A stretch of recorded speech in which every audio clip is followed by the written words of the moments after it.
Hello বন্ধুরা, কেমন আছো? আশা করি সকলেই ভালো আছো। আমি তোমাদের প্রিয় আপু আবারও চলে আসলাম নতুন একটি গল্প নিয়ে। গল্পটি শেষ পর্যন্ত শুনলে তোমাদের দাঁড়িয়ে যাবে। ছেলেটির নাম রবি, বয়স 18। উচ্চ মাধ্যমিক পরীক্ষায় ফার্স্ট ক্লাস পেয়ে সদ্য কলেজে ভর্তি হয়েছে সে। বাবা মায়ের আদরের একমাত্র সন্তান রবি। রবির বাবা বিদেশে মানে দুবাই থাকে, আর মা এই দেশে মানে বাড়ির গৃহিণী। রবি যেই এলাকায় থাকে সেটি শান্তিনিবাস আবাসিক এলাকা। এই আবাসিকে প্রতিটি বাড়ি ডুপ্লেক্স। আর রবি তার মাকে নিয়ে শান্তিনিবাস আবাসিকের শেষ ব্লক ইতে থাকে। এই ব্লগে শুধু দুটো বাড়ি, একটা রবিদের আরেকটা সাকিবদের। সাকিব হল রবির বড় ভাই। রবি ও সাকিবদের বাড়ি পাশাপাশি। রবিদের পরিবারের সাথে সাকিবদের পরিবার বেশ ঘনিষ্ঠ সম্পর্ক। দুই পরিবারের কেউ কাউকে না চিনলেও এত বছর পাশাপাশি থাকায় সম্পর্কটা সুগভীর হয়ে উঠল। রবির সাথে ভালো সম্পর্ক সাকিবের। সাকিব বিদেশে থাকে, ওমানে। সাকিব বিবাহিত। সাকিবের বিবির নাম সুইটি। সাকিব ও সুইটির এক সন্তান, নাম তাসিম। তো অল্প বয়সে রবি বুঝে গিয়েছিল ছেলে আর মেয়ের মধ্যে প্রেম হয়। আস্তে আস্তে স্বল্পবাসনা নারীদের প্রতি ভয়ঙ্কর টান অনুভূত হতে লাগল রবির। অ্যানুয়াল ফাংশনের জন্য আজ কলেজ বন্ধ, তাই রবি দেরিতে ঘুম থেকে উঠে ফ্রেশ হয়ে বাড়িতে কাউকে দেখতে না পেয়ে বুঝতে পারল তার মা বাড়িতে নেই, তার মানে কাকিদের বাড়িতে। কাকি মানে রবি সাকিবের মাকে কাকি এবং সুইটিকে ভাবি বলে ডাকে। রবি জল খাবার খেয়ে নিজের রুমে বসল পিসিতে। রবি জানে তার মা কাকিদের বাড়ি গেলে দুপুরের আগে আসে না। তাই নিশ্চিন্ত মনে রবি পিসিতে ভিডিও দেখছে আর আরিয়া ব্যাংকসকে পরিমণি ভেবে নিজেকে তৃপ্ত করছে। এমন সময় কাকির কল। কলটা রিসিভ করতে কাকি বলে উঠল, বাপ তুই কি ফ্রি আছিস? রবি, কাকি, কেন বলতো? কাকি, না তোর মা বলছিল তোর নাকি আজ কলেজ বন্ধ আর তোর ভাবি ছোট ছেলেকে নিয়ে একলা ব্যাংকে যাবে, আর তুই তো জানিস আজকাল রাস্তাঘাটে যা অবস্থা, তাই তোর ভাবিকে একলা পাঠাতে ভয় লাগছে। তুই যদি সঙ্গে থাকিস তাহলে আমি একটু ভরসা পাব। তুই যাবি বাপ? রবি, হ্যাঁ যাব কাকি বলে রবির মনটা খুশিতে বাকবাকম করতে লাগল। এমন সুযোগ কচিত আসে। সুইটি যেমন সুন্দর তেমনি ফিগার দেখলে বম্বের নায়িকাদের মুখ ভেসে ওঠে। এমন জিনিস রেখে সাকিবের কেন যে মরিচিকার পেছনে ঘুরে মরছে তা রবির বোধগম্য হয় না। সুযোগ মিলতেই সে ঝটপট রেডি হয়ে গেল। নিচে নেমে দেখে সুইটি রিক্সা নিয়ে তার বাসায় হাজির। আজ সুইটি সেলোয়ার কামিজ পরে এসেছে। সুইটিকে দেখে রবির পারিবারিক গল্পগুলো মনে পড়ে গেল। রবির কেন জানি মনে হল সুইটি সাকিবকে ছাড়া খুব কষ্টে রাত কাটায়। দেবর ভাবির কাহিনী স্মরণ করতে সে বুঝতে পেরেছে সুইটির মনের দরজায় নক করলে সে স্বর্গের দরজা খুলে যেতে পারে। তাই সে তককে তককে থাকল সুযোগের। এমন সময় সুইটির গলার স্বর পেয়ে রবির হুঁশ ফিরল। সুইটি বলল, আরে রবি, কি ভাবছ? তাড়াতাড়ি উঠে এসো। ভীষণ রোদ। রবি, উঠছি বলতে সুইটি তাসিনকে কোলে নিল। রবি রিক্সায় চড়তে তিনজনে চাপাচাপি হয়ে গেল।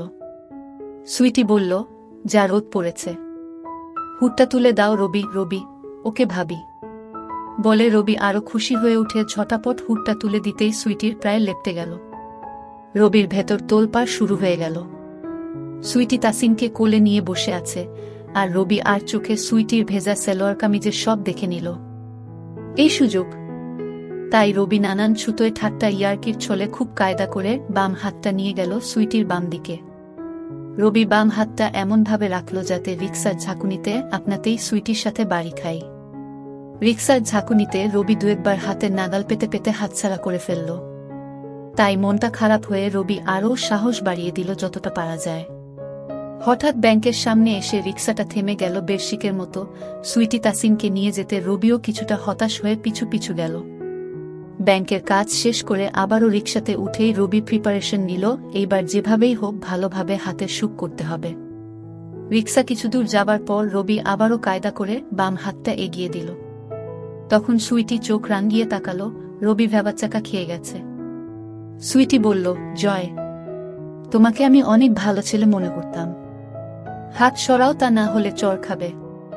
রবি সুইটির ধমক খেয়ে ভয় পেয়ে হাত সরিয়ে নিয়ে জড়সড় হয়ে বসে আছে। এতটা দুঃসাহস দেখানো মনে হয় ঠিক হয়নি। সুইটি যদি বাসায় বলে দেয় সর্বনাশ হয়ে যাবে ভাবতেই কলিজা শুকিয়ে গেল। সারাটা পথ রবি চুপসে বসে রইল। রিক্সা কাকিদের বাড়ির সামনে থামতেই রবি সুইটির সাথে কোনো কথা না বলেই দৌড়ে নিজের বাড়ি পালালো। বাড়িতে ঢোকার পর থেকে রবির খুব অশান্তি লাগছিল, সাথে ভয়ও হচ্ছিল। এই বুঝি মা ডেকে বকা দিবে।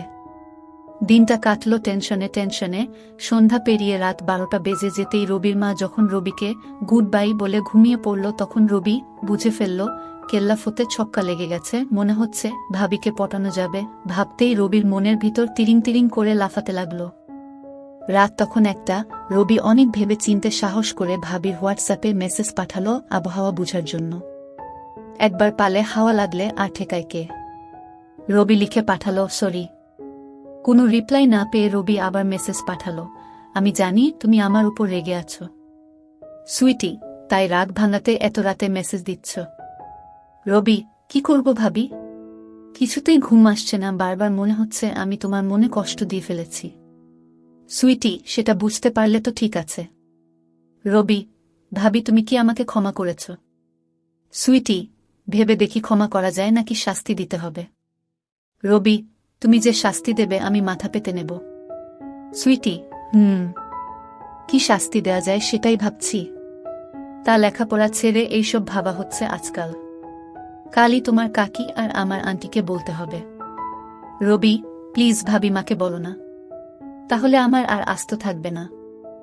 আর কাকিকে বললে আমি কারো কাছে আর মুখ দেখাতে পারবো না। সুইটি, কাজটা কি ভালো করেছ রবি, আমি খুবই সরি। সুইটি, ওকে আর এত সরি বলতে হবে না বারবার।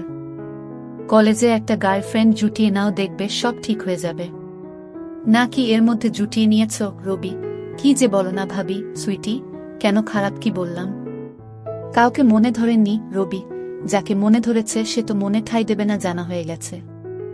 সুইটি, তাকে বুঝিয়ে বলো তোমার মনের কথা। রবি, সাহসে কুলোয় না। সুইটি, তুমি কি পাগল? পুরুষ মানুষ এত ভীতু হলে কি চলে? রবি, তাকে তো সাহস করে ট্রাই করলাম কিন্তু ফল পেলাম উল্টো। সুইটি, তুমি কি বলছো বুঝতে পারছো? রবি, তুমি কি আমাকে ছোট বাচ্চা মনে করো? তুমি জানো আমি কি চাই? সুইটি, বড় হয়েছে কিছুটা বুঝছি। তা কি চাও? রবি, আরো বুঝতে চাই, ভালোবাসা চাই। সুইটি, আন্টিকে কালই বলতে হবে আপনাদের ছেলে বড় হয়ে গেছে, এবার একটা সুন্দরী মেয়ে খুঁজে বিয়ে দিয়ে দিন। রবি, সাথে এইটাও বলিও এক সুন্দরীর রূপে যে দিওয়ানা হয়ে আছি। সুইটি, আচ্ছা বলবো। তা সেই মানুষটাকে? রবি, চোখে আঙ্গুল তুলে যদি দেখিয়ে দিতে হয় তাহলে কি হবে? তুমি নিজেই খুঁজে নাও। সুইটি, বারে আমি জানবো কিভাবে কে তোমার হৃদয় হরণ করেছে। রবি, তুমি খুঁজে দেখো, পেয়ে যাবে। সুইটি, আচ্ছা চেষ্টা করে দেখি। এখন ঘুমাও, অনেক রাত হয়েছে, সকালে কলেজ আছে না? রবি, হ্যাঁ আছে। সুইটি, তাহলে ঘুমাও, গুড নাইট। রবি, ওকে গুড নাইট।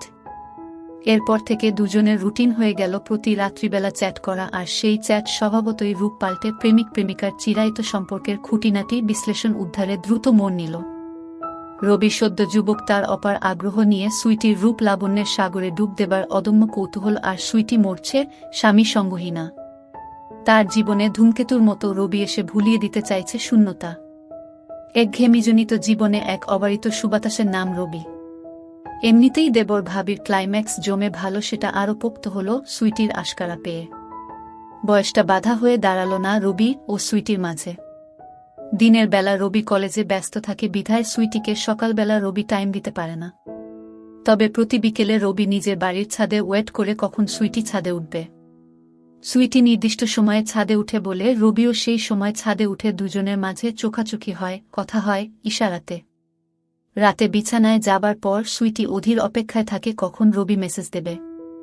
রবি সুইটির মনে জায়গা করে নিল মাস দুয়েকের ব্যবধানে। একদিন রবি মেসেজ দিল, ভাবি, সুইটি, কি গো আমার প্রেমিক, আজ এত দেরি যে? আমি তো ভেবেছি নতুন কোনো প্রেমিকা জুটিয়ে ফেলেছ। রবি, একটাকেই ফিটিং দিতে পারলাম না, আরেকটার স্বপ্ন। কি করো তুমি? সুইটি, এই তো বিছানায়। রবি, তাসিন কি ঘুমিয়েছে? সুইটি, না, ঘুমিয়ে পড়বে। কেন? রবি, না এমনি জানতে চাইলাম। সুইটি, ও, আমি আরো ভাবলাম কি নাকি। রবি, কি ভেবেছ শুনি? সুইটি, কত কিছু তো ভাবি, এত শুনে কাজ নেই। রবি, তুমিও দেখি আমার মতো। সুইটি, কিরকম? রবি, আমিও কত কিছু ভাবি তোমাকে নিয়ে। সুইটি, বাব্বা, তা কি ভাবো বলতো? রবি, সেটা বলতে হলে কাছাকাছি আসতে হবে। সুইটি, কাছাকাছি?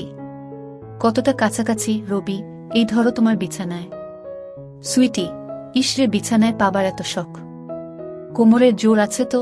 রবি, সেটা পরীক্ষা করে দেখে নাও। সুইটি, দেখে তো মনে হয় কাঠমন্ত্রী। রবি, উপরটা দেখেই বুঝে গেলে সব। সুইটি, ধারণা তো করতে পারি।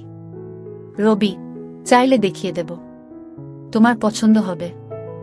সুইটি, সামলে রাখো, বুয়ের কাজে লাগবে। রবি, বুয়ের কাজেই তো লাগাতে চাইছি, শুধু শুধু রোজ রোজ নষ্ট হচ্ছে। সুইটি, কি নষ্ট হচ্ছে? রবি, তোমার সম্পদ। সুইটি, অসভ্য, আমার সম্পদ হলো কিভাবে? রবি, তুমি গ্রহণ করলেই তো তোমার সম্পদ। সুইটি, তুমি আস্ত একটা ইচড়ে পাকা। রবি, না, এখনো পাকিনি, তোমার পানি খাওয়ার পর পাকব। সুইটি, দাঁড়াও, পাকাচ্ছি তোমাকে। রবি, কবে? সুইটি, তোমার ভাই ফোন দিলে সব বলবো তাকে, তখন এমনিতেই পেকে যাবে। রবি, হ্যাঁ বলিও, সাকিব ভাইও বুঝবে তোমার শূন্যতা পূরণের চেষ্টা করছি। সুইটি, কিসের শূন্যতা? রবি, ভেতরে বাহিরে, উপরে নিচে। সুইটি, সেটা কিরকম? রবি, উপরেরটা ভালোবাসা দিয়ে আর নিচেরটার জন্য আলাদা অস্ত্র আছে। সুইটি, তোমার ভাই যদি জানতে পারে যে অস্ত্র দিয়ে তার বউকে ঘায়েল করার চেষ্টা করছে, তাহলে সেটা কেটে ফেলবে। রবি, কাটলে কাটুক, শুধু তুমি সেটা যত্ন করে রেখে দিও জায়গা মতো। সুইটি, রাখার মতো জিনিস হলে, আর ফেলে দেবার মতো না হলে ভেবে দেখব। রবি, আর সাকিব ভাই কি ওখানে বসে বুড়ো আঙ্গুল খাচ্ছে নাকি? সুইটি, মানে? রবি, ভাবি তুমিও না কিছু বুঝো না, সব কি ভেঙে বলতে হয়? সুইটি, আরে কি বলছো, তার আগামাথা কিছুই তো বুঝি না। রবি, মিডল ইস্ট দেশের মতো জায়গায়, যেখানে সুন্দরী সুন্দরী মেয়ে সহজলভ্য, সেখানে সাকিব ভাই কি বসে বসে মশা মারে নাকি? সুইটি, কি যা তা বলছো, তোমার ভাই এমন না, আমি চিনি তাকে। রবি, ভাবি জানি সাকিব ভাই এমন না, কিন্তু চামড়ার স্বাদ পাওয়া মানুষ কি আর তাছাড়া থাকতে পারবে বলো? এই চাহিদার কাছে কত মুনিশি সামলাতে পারল না, আর তুমি ভাইয়াকে? সুইটি, তুমি আমাকে পটানোর জন্য তোমার ভাইয়ের বদনাম করছো। রবি, ভাবি তুমি যেমন ভাবছো বিষয়টা তেমন না, আমি শুধু বাস্তবতাটা তোমাকে বলছি, তুমি নিজেকে নিজে প্রশ্ন করে উত্তর খুঁজে নিও। তুমি কি ভাবো হাতের নাগালে পরীর মতো সাদা মেয়েরা পেয়েও সাকিব ভাই ফিরেও তাকাবে না, বসে বসে মশা মারবে? সুইটি, কি জানি বাবা, তোমাদের পুরুষ মানুষদের বুঝা বড় কঠিন, বাদ দাও তো। রবি এই 2 মাসে সুইটিকে পুরো নিজের করে নিল। রবির এলেম আছে, বিধর্মী সুন্দরী এক বাচ্চার মাকে কিভাবে পটিয়ে নিল, একেই বলে পুরুষ মানুষ। আর সুইটির মতো এমন কাউকে কে নাই বা পটাতে চাইবে? রবি, ওকে কল দি। সুইটি, না না। রবি, কেন? সুইটি, তোমার কাকি এখনো জাগা। রবি, ওহ, তোমার সাথে কথা বলতে খুব ইচ্ছে করছে। সুইটি, তোমার তো কত কিছু ইচ্ছে করে, তার সব কি আর মেটাতে পারবো? রবি, কেন পারবে না, ইশারাই কাফি। সুইটি, তুমি সারাক্ষণ এসব চিন্তা করো। রবি, কি করব, তুমি তো আমার চিন্তা চেতনায় সবসময় বিরাজ করো, তোমাকে ছাড়া আর কাউকে ভাবি না। সুইটি, লাল টুকটুকে একটা বউ পেলে সব ভুলে যাবে। রবি, তুমি আমার লাল টুকটুকে বউ, উপরে সাদা ভেতরে লাল। সুইটি, তুমি দিন দিন ভীষণ পাজি হয়ে যাচ্ছ। রবি, যা সত্যি তাই বললাম। সুইটি, হয়েছে হয়েছে, এখন ঘুমাও। রবি, ঘুম আসলে ঘুমিয়ে যাব, তোমাকে বলতে হবে না। সুইটি, তুমি আমাকে এত পাগল বানাও কেন? খুব লোভ হয়। রবি, আমি তোমার জন্য পাগল, তাই কাল বিকেলে ছাদ দিয়ে তোমাদের রুমে আসব। সুইটি, এই না না। রবি, না কেন? সুইটি, কেউ দেখলে কি হবে ভেবেছ? রবি, দূর কেউ দেখবে না, তুমি শুধু ছাদের দরজা খোলা রেখো, আর কাকি তাসিনকে নিয়ে নিচে এলে একটা মিস কল দিও, আমি চলে আসব। আর কাকি তো সিঁড়ি বেয়ে উপরে উঠতে পারে না, তুমি ফালতু চিন্তা করো না, আমি ঠিক সামলে নেব। সুইটি, আমার ভয় করে। রবি, কিসের ভয়? সুইটি, তোমার কাকি জানলে সর্বনাশ হয়ে যাবে। আমার সংসারের কি হবে ভেবেছ? তোমরা পুরুষ মানুষ, তোমাদের তো 7 গুণ মাফ। আমরা মেয়েদের কত কিছু হিসেব করে চলতে হয়। একবার দাগ লাগলে মরা ছাড়া গতি নেই। রবি, দূর ভাবি, তুমি অযথাই ভাবছ। সুইটি, এখন ঘুমাও, কত রাত হয়েছে খেয়াল করেছ? সকালে তাসিনের স্কুল আছে, আমারও ঘুম পাচ্ছে। রবি, ওকে, মনে থাকে যেন কাল দুপুরে। সুইটি, তুমি কি সত্যি সত্যি আসবে? রবি, কেন? তুমি চাও না? সুইটি, ভয় হচ্ছে। রবি, ভয়কে কাবু করাই আমার কাজ। কাল তোমাকেও আমার করব। সুইটি, দেখা যাবে। Rabi, good night. Sweety, good night. পরের দিন সকালবেলা রবি তাড়াতাড়ি ঘুম থেকে উঠে ফ্রেশ হয়ে গেল। ফ্রেশ হয়ে কলেজে চলে গেল। আজ রবির মনটা আনচান করছিল, তাই ক্লাস বাদ দিয়ে তাড়াতাড়ি বাড়ি এসে মধ্যভোজন করে ছাদে চলে গেল। ছাদে উঠে আম গাছের ডাল বেয়ে সাকিবদের বাড়ি চলে গেল। সুইটির কোনো কল না পেয়ে রবি মেসেজ পাঠালো, কোথায় তুমি? সুইটি, কেন? বাসায়। আর কোথায় থাকবো রবি, বাসায় যে আছো তা জানি, কিন্তু তোমার তো কল দেওয়ার কথা। আমি এসে বসে আছি। সুইটি, কি বলছো? তুমি সত্যি চলে এসেছ? রবি, পথ ক্লিয়ার থাকলে মিস কল দাও, তাহলে বুঝবে সত্যি না মিথ্যা। সুইটি, যা, আমি তো ভেবেছি তুমি ঠাট্টা করছো। রবি, তাড়াতাড়ি মিস কল দাও, আমি এই গরমে রোদে বসে আছি। সুইটি, মিস কল দিতে পারি এক শর্তে। রবি, তোমার সব শর্ত মাথা পেতে নেব। বলো কি? সুইটি, বাড়াবাড়ি করতে পারবে না। রবি, ওকে মহারানী। দেখতে তো দেবে নাকি সেখানেও সংবিধিবদ্ধ সতর্কীকরণ আছে? সুইটি, যদি তুমি দেখাও। রবি, আমি তো দেখাতেই এসেছি। পছন্দ না হলে দূর দূর করে তাড়িয়ে দিও। সুইটি, বাবা, তার মানে তুমি শিওর আমার পছন্দ হবেই? রবি, আমি শিওর। তাড়াতাড়ি মিস কল দাও। সুইটি, ওকে। এই দেখে রবি সুইটির কলের জন্য ছাদে ওয়েট করতে লাগল। কয়েক মিনিট পর সুইটির মিস কল পেতে রবি বুঝতে পারল পথ ক্লিয়ার, তার মানে সে যেতে পারবে। রবি এদিক ওদিক তাকিয়ে আশেপাশের ছাদে কাউকে দেখতে না পেয়ে এমবাপ্পের মতো দৌড়ে সুইটির বাড়িতে ঢুকে পড়ল। সিঁড়ি দিয়ে নিচে নামতেই রবির চোখ ছানাবড়া হয়ে গেল। সুইটি দোতলায় কোমর বেঁকিয়ে দাঁড়িয়েছিল, আর তার পরনে ছিল কালো ম্যাক্সি। সুইটি হাত দিয়ে ইশারা করতে রবি সুইটির কাছে চলে এলো। সুইটি রবির হাত ধরে ড্রয়িং রুমে চলে গেল।